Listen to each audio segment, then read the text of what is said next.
Guys, si Elias TV nagkakape habang nagtatrabaho. Ayun. Oh, Elias TV after nawala ng manager. Dito na sumama sa atin. Ayan, Fiverr na siya. Sayo nga, Elias. Elias. Okay, guys.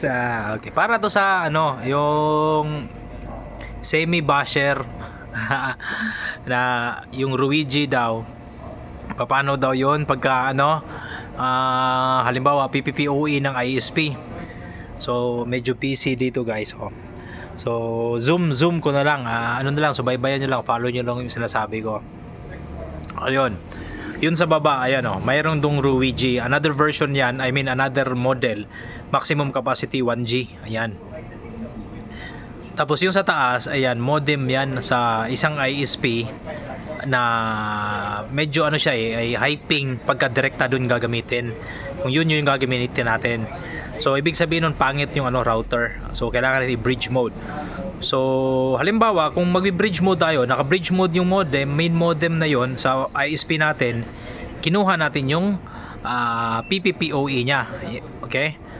Nakuha nyo ba? Kinuha namin yung PPOE niya, account niya mismo sa ISP, ipinasok namin dyan sa Ruigi.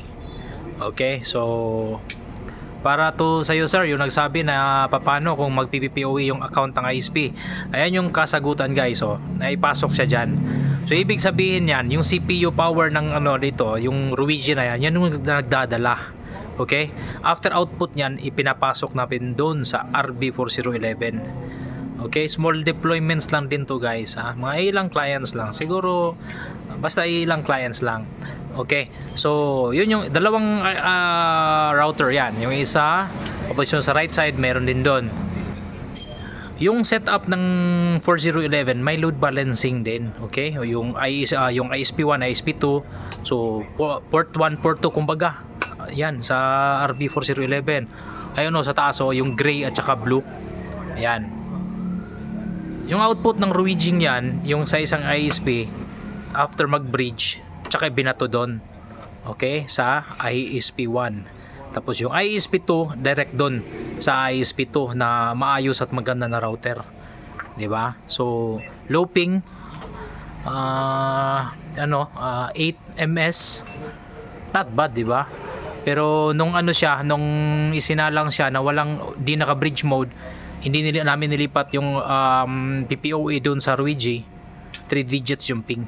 Kaya ayan, I hope itong simpleng video to is masagot yung bad comment mo na mali daw tayo. So ikaw yung i-correct namin, sir. Na-i-deploy namin, tested na po siya. Ang gawin mo on your end, try mo rin bago ka mag-comment at magsabi na mali. Okay, pag na-try mo from there, pag di mo pa na-try, follow mo tong video to, sundin mo to.